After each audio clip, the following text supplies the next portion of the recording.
энэ 6.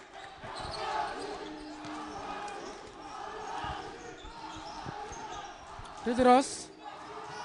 Дэлэг ундрах энэ удаа дундаа шидсэн. Дундаа шилтэхтэй алдаж байна. Самборт Бямдорж 2 дугаар зүсгсэн. Рос шилтэй хаад алдсан. Самбарыг тэмцэлдээр Баттулга бөмбөгийг аваад бууцсан байсан. Дамжуулалттай харин даслаа. Тоглолтын сүүлчийн 4 минутын хугацаа. Рос Ростай хариуг нэрээ тоглолтын тооны харьцаа хийнэ даа.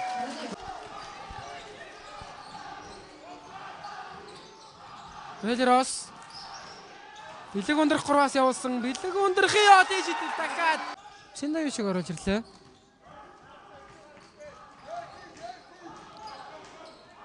Дэлрос за мөөрлөө өгсөн намжуул хамгаалагч ангараас харсаа. Болсон. 2 дахь шилтэй оромжтой болгосоо. Мистер тоглолтын номын хайрлалт тэнцлээ. 32-32.